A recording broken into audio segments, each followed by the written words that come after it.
नमो नारायण। जय गौ माता, वंदे मातरम, भारती को प्रणाम और हृदय से ओम शम शनिश्चराय नमः। प्रिय दर्शकों, मित्रों, साथियों, अपने कर्मों से डरिए, अपने कर्मों से डरिए, ईश्वर से नहीं। ईश्वर माफ कर सकता है, कर्म नहीं। और ये अटल सत्य है साथियों। जैसे बछड़ा हजारों गायों में अपनी मां को ढूंढ लेता है, उसी प्रकार कर्म अपने कर्ता को ढूंढ लेता है, आज नहीं तो कल। कर्म सुधारो, कुकर्मों से बचो, माता पिता की सेवा, धर्मानुकूल आचरण, राष्ट्र प्रेम। ओम शम शनिश्चराय नमः। कर्म फलदाता शनिदेव का यह अद्भुत उपाय जीवन की दशा और दृष्टि बदलेगा। नमो नारायण। फिर दर्शकों, मित्रों, साथियों, जनवरी 2023 का मासिक राशिफल। साल 2023 सभी मित्रों को मंगलमय हो, मेरी ओर से हार्दिक शुभकामनाएं। संपूर्ण राष्ट्र को साल 2023 की मेरी ओर से हार्दिक शुभकामनाएं। 2023 हमारे लिए शुभ रहे, शनिदेव के चरणों में मेरी प्रार्थना। 12 के 12 राशियों के लिए जनवरी 2023 का महीना नक्षत्र गणनाओं के हिसाब से कैसा रहेगा, इस विषय पर वीडियो लेकर आपके सामने आ रहा हूं। क्या भाग्य आपके पक्ष में दस्तक देगा? क्या मिलेगा इस महीने लाभ या पुनः परेशानियों से जूझना पड़ेगा? किन क्षेत्रों में विशेष सावधानी बरतनी है? इन सभी चीजों को विस्तार से समझाने के लिए आपके सामने हूं। जनवरी के महीने में कौन कौन सी ग्रह राशि परिवर्तन कर रहे हैं, ग्रह नक्षत्रों के राशि परिवर्तन का किस क्षेत्र में क्या प्रभाव देखने को मिलेगा, इस विषय पर नक्षत्र गणनाओं के आंकलन के साथ मैं अपने विचार आपके साथ बांटूंगा। साथ प्रयास ये करूंगा कि कामकाज, कारोबार, नौकरी, व्यवसाय, स्वास्थ्य, समाज, परिवार, शिक्षा के हिसाब से कैसा रहेगा जनवरी का महीना आपके लिए। अच्छा, इसलिए सबसे पहले अब ये जान लेते हैं कि जनवरी 2023 में सबसे पहले कौन कौन से ग्रह कब कब राशि परिवर्तन कर रहे हैं। तो जनवरी माह का ग्रह गोचर समझ लेते हैं। शुरुआत करते हैं सूर्यदेव से। सूर्यदेव माह के प्रारंभ में धनु राशि में रहेंगे और 14 जनवरी को सूर्यदेव मकर राशि में संचरण करेंगे। मंगलदेव माह के प्रारंभ में वक्री अवस्था में वृषभ राशि में संचरण करेंगे। 12 जनवरी से माह के अंत तक वृषभ राशि में मार्गी अवस्था में संचरण करेंगे। बुधदेव माह के आरंभ में वक्री अवस्था में धनु राशि में संचरण कर रहे हैं। 18 जनवरी से माह के अंत तक मार्गी अवस्था में धनु राशि में ही संचरण करेंगे। बृहस्पतिदेव माह के आरंभ में स्वराशि मीन में मार्गी अवस्था में संचरण कर रहे हैं। शुक्रदेव माह के आरंभ में अपने मित्र देव शनिदेव की राशि मकर राशि में संचरण कर रहे हैं। और 22 जनवरी से शनिदेव 17 जनवरी से शनिदेव अपनी मूल त्रिकोण राशि कुंभ में प्रवेश करेंगे। शनिदेव इस समय स्वराशि मकर में संचरण कर रहे हैं। 17 जनवरी से वो अपनी मूल त्रिकोण राशि कुंभ में प्रवेश करेंगे। राहुदेव मेष राशि में और केतुदेव तुला राशि में संचरण कर रहे हैं। 14 जनवरी तक सूर्य और बुधदेव की युति धनु राशि में है। 14 जनवरी से 17 जनवरी तक सूर्यदेव और शुक्रदेव और शनिदेव की युति मकर राशि में रहेगी। साथ ही 17 जनवरी तक शनिदेव और बृहस्पति देव का त्रिकादश संबंध रहेगा। 22 जनवरी से शुक्रदेव शनिदेव की युति कुंभ राशि में रहेगी। इस माह बुधादित्य योग भी है, सस नामक पंच महापुरुष योग भी है, हंस नामक पंच महापुरुष भी योग है। इन सब का लाभ 12 के 12 राशियों को प्राप्त होगा। मित्रों, साथियों, ये जो राशिफल होगा यह आपकी चंद्र राशि पर आधारित है, आपके नाम राशि पर आधारित है। लेकिन मैंने कोशिश की है कि यदि आप लगन से भी अपनी कुंडली को देखना चाहते हैं तो आपको ठीक ठीक इसमें परिणाम प्राप्त होंगे। यानी यदि आपकी मेष राशि है तब भी राशिफल आपके लिए सटीक रहेगा, और यदि आपकी नाम राशि यानी चंद्र राशि मेष है तब भी परिणाम आपके लिए ठीक ठीक रहेगा। राशिफल महिलाओं के लिए भी है, पुरुषों के लिए भी है, बुजुर्गों के लिए भी, बच्चों के लिए है। फिर दर्शकों, मित्रों, साथियों, राशिफल की चर्चा करूं इससे पहले मेरा एक निवेदन आपसे। 17 जनवरी 2023 शनिदेव राशि परिवर्तन करेंगे। क्या प्रभाव रहेगा 12 के 12 राशियों पर?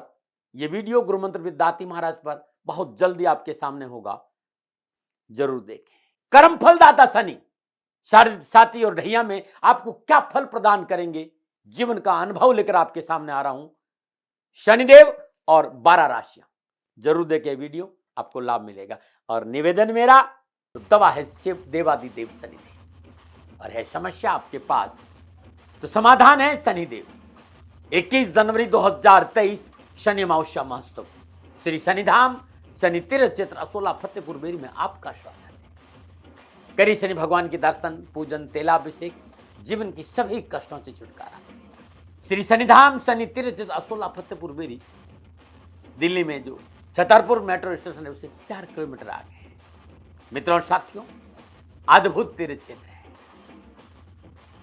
और प्रभु के दर्शन करने से आपके जीवन के सारे कष्ट मिटेंगे। दिल्ली एनसीआर के सभी शनि भक्तों से निवेदन कि शनि अमावस्या के इस पावन पर्व यानी 21 जनवरी 2023 पधारे श्री शनिधाम शनि तीर्थ असोला फतेहपुर बेरी में, करिए दर्शन और पूजन के आपके कष्ट मिटे। अब मैं बात करूंगा मीन राशि की। मीन राशि जनवरी 2023 का महीना, तो मीन राशि वालों के लिए जनवरी का महीना ग्रह नक्षत्रों के हिसाब से क्या राशिफल का संकेत दे रहा है, इस पर चर्चा करूंगा। अब जनवरी के महीने में मीन राशि के राशिफल की चर्चा करूं उससे पहले 9 के 9 ग्रह क्या संकेत दे रहे हैं जनवरी के महीने में मीन राशि को। सबसे पहले राशि अधिपति बृहस्पति देव की चर्चा करें। मीन राशि वालों के लिए बृहस्पति देव द्वादशेश और लग्नेश होकर माह के आरंभ से लेकर माह के अंत तक स्वराशि मीन में लगन भाव में हंस नामक पंच महापुरुष योग में संचरण कर रहे हैं और 17 जनवरी तक शनिदेव से त्रिएकादश संबंध रहेगा। शनिदेव इस समय लाभ भाव में संचरण कर रहे हैं। बृहस्पति की पंचम सप्तम नवम दृष्टि पंचम सप्तम नवम भाव पर रहेगी। कामकाज, कारोबार, व्यवसाय, नौकरी, आर्थिक दृष्टिकोण से इस समय अनुकूल और सफलता का संकेत दे रहा। मान सम्मान की प्राप्ति होगी। व्यवसाय और नौकरी में सुखद अनुभव होंगे। इस माह किए गए प्रयासों के सकारात्मक परिणाम सामने आएंगे। मेहनत, परिश्रम, सकारात्मक सोच और आपकी रचनात्मक का पूरा आपको लाभ, जो रचनात्मक बुद्धि है उसका लाभ मिलेगा। भाग्य में बढ़ोतरी होगी। नए प्रोजेक्ट को पूरा करने का अवसर मिलेगा। जीवन साथी का सहयोग व्यवसाय में वृद्धि कारक साबित होगा। साझेदारी काम में अच्छा धन लाभ होगा। विदेश यात्राओं का लाभ मिलेगा। आर्थिक धन कोष में वृद्धि होगी। सामाजिक और पारिवारिक दृष्टिकोण समय अनुकूल रहेगा। निजी संबंधों में मधुरता बनी रहेगी। सामाजिक सरोकार में बढ़ोतरी होगी। पारिवारिक तालमेल अच्छा रहेगा और घर परिवार में संबंधियों का आना जाना ले यानी आसपास का जो कुटुंब के साथ जो संबंध है वो बहुत अच्छे होंगे। ये था राशि अधिपति बृहस्पति देव का संकेत। अब मैं बात करूंगा सूर्य देव की। माह के आरंभ से 14 जनवरी षष्ठेश सूर्य चतुर्थेश और सप्तमेश बुध के साथ युति में धनुराशि दसम भाव में संचरण करेंगे। बुधदेव 18 जनवरी को मार्गी हो जाएंगे और धनुराशि में 10 भाव में संचरण करेंगे। दसम स्थान में सूर्यदेव दिग्बली अवस्था में होते हैं। बहुत ही पावरफुल होते हैं। शुभ फलों को प्रदान करने में समर्थ होते हैं। अपनी मेहनत के बलबूते पर कारोबार के क्षेत्र में उस शिखर को हासिल करेंगे। आपके व्यापार में उन्नति के अवसर प्राप्त होंगे और बिजनेस उन्नति की चरम सीमा पर स्थापित हो सकता है। आपकी सभी योजनाएं सफलता और आगे बढ़ेगी। इस समय कार्य क्षेत्र में आपको बहुत अच्छे परिणाम प्राप्त होंगे। कार्य क्षेत्र में स्वयं को स्थापित करने का मौका मिलेगा। आमदनी में वृद्धि होगी। उत्तम लाभ के संकेत है। मनोबल मजबूत रहेगा। कार्य क्षेत्र में आपको कई प्रकार की नई भूमिका और नई जिम्मेदारी मिलेगी। आजीविका संबंधी सभी अटकलें और सभी परेशानियों से छुटकारा मिलेगा और अटके हुए मामलों में गति आएगी। सरकार संबंधी परेशानी से मुक्ति मिलेगी। सरकार से लाभ मिलेगा। हर तरफ से कारोबारी मुश्किलों से पीछा छूटेगा। सरकारी नौकरी में कार्यरत भाई बहनों को विशेष लाभ मिलेगा। सरकारी संगठन से सराहना और प्रशंसा मिलेगी। शासन प्रशासन से लाभ मिलेगा।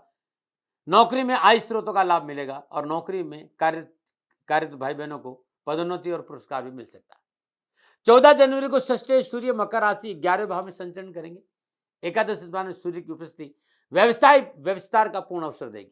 व्यवसाय को बढ़ाने के लिए समय नए नए विचार, तकनीकी परिवर्तन, आइडियाज लाभ मार्ग प्रशंस करेगा। आपका आत्मविश्वास और मनोबल मजबूत होगा।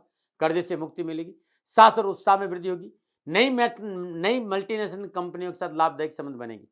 व्यवसाय में सुदृढ़ता आएगी। प्रयास सार्थक होंगे। वरिष्ठ अधिकारियों से आपके संबंध मजबूत होंगे और सहकर्मियों से सहयोग मिलेगा। आप अपने कार्य को लेकर बहुत प्रोग्रेसिव रहेंगे। अपना दिमाग लगाकर हर काम को बेहतर बनाने की कोशिश करेंगे। आप नौकरी में तो समय पूर्ण लाभ और सफलता का संकेत दे रहा है। नौकरी और कैरियर के क्षेत्र में मनोनुकूल लाभदायक परिस्थितियां उत्पन्न होगी। यदि इस समय आप नौकरी में परिवर्तन का प्रयास करें तो आपके लिए समय अनुकूल रहेगा।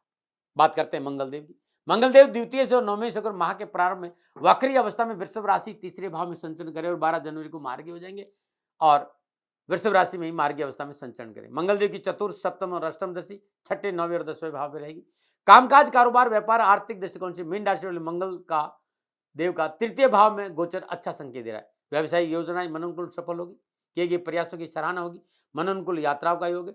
कारोबार में मेहनत के सकारात्मक परिणाम प्राप्त होंगे। आर्थिक पक्ष में यदि नजर डालो तो ये माह आर्थिक रूप से अच्छा रहेगा। तकनीकी क्षेत्र में विशेष सफलता मिलेगी। व्यापार में तकनीक का अच्छा प्रयोग करके आप अपने प्रयासों को अच्छा फल प्राप्त कर सकते हैं। यदि आप नौकरी तो कार्यक्षेत्र में उन्नति के अच्छे अवसर मिले, आप नई ऊंचाइयों को छू सकते हैं। जो जातक इंक्रीमेंट या पदोन्नति की तलाश में है उन्हें इस माह अनुकूल परिणाम प्राप्त होंगे।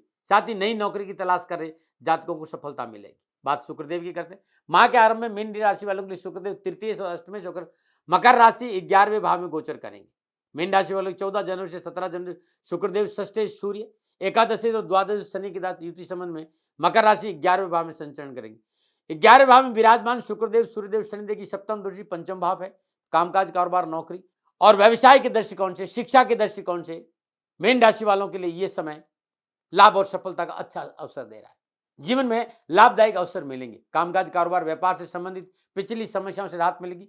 कारोबार की तरक्की का ग्राफ ऊंचा करने में मित्रों का पूर्ण सहयोग रहेगा। कारोबारी यात्राओं का योग है और आपको अच्छे आर्थिक परिणाम देगी यात्राएं। कार्यक्षेत्र में अनुकूलता आएगी। मनोनुकूल कार्य करने का अवसर मिलेगा। एफर्ट और परिश्रम के अनुसार धन लाभ की प्राप्ति होगी। आपको अपने सहकर्मी और वरिष्ठ अधिकारियों की सराहना और सहयोग की प्राप्ति का योग भी है। पारिवारिक, सामाजिक और निजी जीवन के लिहाज से यह माह आपके लिए फायदेमंद रहेगा। पारिवारिक उठापट से मुक्ति मिलेगी। पारिवारिक सदस्यों के आपसी सहयोग की वजह से पारिवारिक संबंधों में सुदृढ़ता आएगी। रिश्ते मजबूत होंगे। वैवाहिक जीवन में अपने जीवन साथी के प्रति आप समर्पित बन रहेंगे। 17 जनवरी को एकादशी और द्वादश शनिदेव अपनी मूल त्रिकोण राशि कुंभ में 12वें भाव में संचरण करेंगे। मीन राशि वालों के लिए शनिदेव की 7.5 का प्रथम चरण है। 22 जनवरी को तृतीय अष्टमें शुक्रदेव की शनिदेव के मूल त्रिकोण में कुंभ राशि द्वादश राशि में युति रहेगी, उसके साथ संचरण करें। 22 जनवरी से 31 जनवरी शुक्रदेव और शनिदेव की युति कुंभ राशि 12वें भाव में है। 12वें भाव में विराजमान शनिदेव और शुक्रदेव सप्तम दृष्टि से देखें, तीसरी दृष्टि से शनिदेव दूसरे भाव को देखेंगे और दसम दृष्टि से नवम भाव को देखें। 17 जनवरी से मीन राशि वालों को कामकाज, कारोबार, व्यापार में उन्नति के अवसर देखने को मिलेंगे। आय और आजीविका के साधनों में बढ़ोतरी होगी। धन संबंधी परेशान से मुक्ति मिलेगी। किए गए प्रयास सार्थ होंगे। चुनौतियों का सामना करने में आप सक्षम रहेंगे और कारोबार की स्थिति ठीक रहेगी। नए अनुबंध प्राप्त होंगे। देश विदेश से धन प्राप्ति के योग, परंतु संयम और धैर्य का साथ नहीं छोड़े। यदि आप अपने वाणी में संतुलन का और पारिवारिक रिश्तों की कदर करी एंड पारिवारिक आवश्यकता पर ध्यान दिए तो लाभ अवश्य मिलेगा। राहुदेव मेष राशि दूसरे भाव में संचरण करें। अकस्मात व्यापार में लाभ मिलेगा। धन वृद्धि के अवसर मिलेंगे। व्यापारिक संबंधों में प्रगाढ़ता आएगी और आय के नए साधनों की प्राप्ति का योग। केतुदेव तुला राशि अष्टम भाव में संचरण कर रहे हैं। ये इस बात का संकेत रहे कि सावधानी अपेक्षित है। सरकारी मामलों में लापरवाही नहीं करें। निजी रिश्तों में पवित्रता रखें। ससुराल पक्ष से कलह नहीं हो, इस बात पर ध्यान दें और बहुत जरूरी है वाहन आदि को सावधानी से चलाएं। ये था 9 के 9 ग्रहों का अलग अलग प्रभाव मीन राशि पर जनवरी के महीने में। अब इन सभी ग्रहों को आपस में जो योगा योग है, युति है, उसका मोटा मोटा प्रभाव मीन राशि वालों के लिए जनवरी के महीने में कैसा रहेगा, पुनः एक बार आपके लिए ये राशिफल है। मीन राशि के राशिपति बृहस्पतिदेव हंस नामक पंच महापुरुष में लगन भाव में संचरण करे और 17 जनवरी तक लाभ भाव में संचरण करे शनिदेव से त्रैकादश संबंध। भाग्य स्थान में सूर्यदेव और बुधदेव का संचरण। संपूर्ण ग्रह योगा को देखूं तो मीन राशि के भाई बहनों के लिए जनवरी का महीना अच्छी शुरुआत का संकेत दे रहा है। व्यापार में किए गए प्रयास सार्थक होंगे। माता पिता और बड़े भाई बहनों का सहयोग व्यापारिक परेशानी से मुक्ति दिलाएगा। एक्सपोर्ट और इंपोर्ट के क्षेत्र में लाभ मिलेगा। देश विदेश से व्यापारिक संबंध बनेंगे। पूरे महीने धन आएगा। बैंक बैलेंस बढ़ेगा। मेहनत और परिश्रम का पूर्ण फल मिलेगा। यदि आप नौकरी में है तो प्राइवेट सेक्टर में है, कार्य क्षेत्र में विशेष सफलता हासिल हुई। अधिकारी आपसे प्रसन्न रहेंगे और साथ काम करने वाले लोगों के साथ अच्छा रहेगा। रोजगार के साधन उपलब्ध होंगे। आप बेरोजगार है तो आपको नौकरी लगेगी। कैरियर, कारोबार के दृष्टि में विशेष लाभ मिलेगा। लेकिन इस महीने मीन राशि वालों को खर्चों को लेकर सावधानी बरतनी पड़ेगी। ऐसा कोई कार्य नहीं करें जिससे कि आपका कर्जा बढ़े। वाहन आदि में पूंजी निवेश की अभी आवश्यकता नहीं है, लेकिन आप कोई घर, प्लॉट, भूमि खरीदना चाहते हैं तो ठीक है। विद्यार्थियों और युवाओं को पढ़ाई संबंधी परेशानी से मुक्ति मिलेगी। पढ़ाई के क्षेत्र में किए गए प्रयास सार्थक होंगे। प्रतियोगी परीक्षा, इंटरव्यू, विभागीय परीक्षा में सफलता के संकेत नजर आ रहे हैं। माता पिता और शिक्षक गण का पूर्ण सहयोग मिलेगा। अनावश्यक झंझट और परेशानी से स्वतः ही छुटकारा मिल जाएगा। बच्चों के साथ मधुर संबंध बनेंगे। दाम्पत्य सुख में थोड़ी सी अपनी तरफ से आपको सावधानी बरतनी और जीवन साथी का स्वास्थ्य अच्छा रहे इसका प्रयास आपको, परंतु विचारों में अनुकूलता रहेगी। पति पत्नी और परिवार के संबंधों में सहजता बनी रहेगी। निजी संबंधों को लेकर मेरे इशारों को समझना पड़ेगा, वरना मामला संभाले नहीं समझ। निजी संबंधों को लेकर पवित्रता और पारदर्शिता बहुत जरूरी है। स्वास्थ्य की दृष्टि में पेट, पीठ और घुटनों को लेकर लापरवाही नहीं बरते। तो मीन राशि वालों, ये था जनवरी 23 का महीना नक्षत्र गणनाओं के आधार पर मेरा निजी आंकलन। मेरे साथियों और मेरे मित्रों और दर्शकों, न भय, न भ्रम, न भ्रांति, न विवाद, न तर्क, शक, न उपनयन का अधिकार आपके पास था, आपके पास है और आपके पास रहेगा। दबाव में कभी नहीं डालता कि मेरी बात माने। हाँ, प्रयास करता हूं और ये प्रयास कहीं आपके काम आए, अपने आप को सौभाग्य से सजाऊं। अब मीन राशि वाले जनवरी के महीने में क्या उपाय करें? मित्रों साथियों, हर गुरुवार को श्रद्धानुसार कंजकों को जिनकी उम्र 9 वर्ष से कम हो अपने घर में बुलाकर भोजन जरूर करें और पीली वस्तुओं का दान दें। हर रोज प्रातःकाल नित्य कर्म स्नान उपरांत श्रद्धापूर्वक भगवान श्री हरि विष्णु का पूजन करें। धूप दीप नैवेद्य पुष्प अक्षत अर्पित करें। भगवान श्री हरि विष्णु के चरणों में तुलसी मंजरी अर्पित करें। लेकिन ध्यान दें, नारायण और लक्ष्मी जी साथ विराजमान है तो लक्ष्मी के चरणों में तुलसी मंजरी नहीं जानी चाहिए। हर रोज पीले पुष्प भगवान श्री हरि विष्णु को अर्पित करें। ओम नमो भगवते वासुदेवाय नमः, इस मंत्र का जाप करना अति उत्तम रहेगा। इस महीने श्रद्धानुसार दूध किसी गरीब निर्धन व्यक्ति को दान में देना उत्तम लाभ का संकेत दे रहा है। मेरे मित्रों साथियों, ये मेरा आंकलन था, मेरा कोई दबाव नहीं। हाँ, कहीं भूल हो गई हो तो दोनों हाथ जोड़कर क्षमा मांगता हूं। आप सुखी रहें, आप स्वस्थ रहें, समृद्धिशील रहें, शनिदेव के चरणों में मेरी प्रार्थना। ओम नमो नारायण। राजस्थान का हर व्यक्ति जानता है दाती महाराज गायों से बहुत प्यार करते हैं, बेटियों से बहुत प्यार करते हैं। हजारों सैकड़ों बेटियों के लिए, जीवन के लिए मैंने अपना संपूर्ण जीवन दिया है और ये मेरा शौक था, मेरी राष्ट्र की धरोहर थी और ये करना मेरा कर्तव्य और कर्म था। मैं आपको किसी वजह से नहीं सुना रहा हूं, बस खाली बता रहा हूं कि ये मेरा जीवन का लक्ष्य रहा है। मनुष्य हूं और मानव होने के नाते मेरा कर्तव्य है कि मैं अपनी राष्ट्र की सेवा करूं। मैं इस राष्ट्र का नागरिक हूं। 30 सालों से मैं बेटी बचाओ और गौ सेवा में अपना जीवन इस राष्ट्र के साथ लगाया है। वर्तमान परिस्थितियां आर्थिक दृष्टिकोण से मेरी अनुकूल नहीं है। धन नहीं मांग रहा हूं कि मुझे आप पैसे दीजिए, नहीं, पहले भी कभी नहीं मांगा और अब भी मैं नहीं कह रहा हूं। और ये मेरा अहंकार नहीं है, क्योंकि धन को लेकर मैं राष्ट्र के सामने कभी नहीं आया था। हमेशा मैंने एक आख साहब सेवा करी, आप, मैं भी सेवा करता हूं, आप भी सेवा करें। धन नहीं चाहिए, लेकिन वर्तमान में जो आर्थिक परिस्थिति है वो मेरे को ये कहने के लिए मजबूर कर रही है कि सन्निधान गौशाला की गायें दुखी नहीं रहे, इसके लिए मुझे आपका सहयोग चाहिए। और सहयोग के लिए मैं स्वयं आपके साथ खड़ा हूं, आपकी समस्याओं के समाधान के लिए।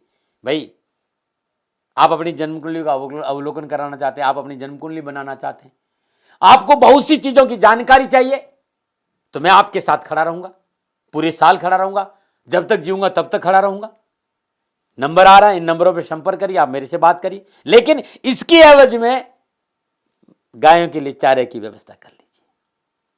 और इसीलिए मैंने कहा था कि भाई थोड़ा दिन इस समय मैं परेशानी में हूं और मेरी गायें चारों को लेकर थोड़ी सी परेशान हैं। ऐसा हृदय से आया, लोगों ने कहा कि राष्ट्र आपसे प्यार करता है दाती महाराज, एक बार निवेदन करिए। तो मैं दान नहीं मांग रहा हूं, फिर भी मैं अभी भी मेरा ये अहंकार नहीं साथियों, मेरा राष्ट्र सर्वोपरि है। मैं ये नहीं कह रहा हूं, मैं ये कह रहा हूं मैं परिश्रम करूंगा आपके लिए, और परिश्रम के एवज में गायों के लिए चारे की व्यवस्था करिए। शनि भगवान आपकी रक्षा करे और आपका जीवन सदा खुशियों से भरा रहेगा, ऐसा मेरा निवेदन। और वे लोग जो सक्षम है, सामर्थ्यवान है और जिन्हें दाती महाराज के ज्योतिषीय समाधान की आवश्यकता नहीं, तो उनको मेरा प्रणाम। क्योंकि बहुत से लोगों को मैंने देखा है पिछले 1 महीने में, लगभग 20 से 25-50 लोग ऐसे भी हैं जिन्होंने सन्निधान गौशाला में 2100 रुपया चारा कर दिया है। मैं उन सब के प्रति अपना आभार प्रकट करता हूं और ये सहयोग मैं जीवन भर याद रखूंगा। मित्रों, समय ऐसा है कि मेरी परिस्थिति आर्थिक दृष्टिकोण से अनुकूल संकेत नहीं दे रही है, इसलिए मैंने राष्ट्र से कहा कि सन्निधान गौशाला में परेशानी नहीं चाहिए। सरकार सपोर्ट कर रही है, अपनी सीमाओं में रहते हुए जो सरकार करती है, लेकिन उससे पूरा नहीं पड़ता है, ये आप भी जानते हैं। शासन की अपनी एक सीमा है और अपनी मर्यादा है, और शासन के पास और बहुत से काम है। लेकिन फिर भी मैं आप सभी का धन्यवाद देते हुए हृदय से पुनः एक बार निवेदन करना चाहता हूं कि आपको लगता है कि दाती महाराज के साथ सन्निधान गौशाला में खड़ा रहना है, तो नंबर है, जरूर सहयोग करें। मेरा कोई दबाव नहीं है, प्रार्थना थी। ओम नमो नारायण। ओम नमो।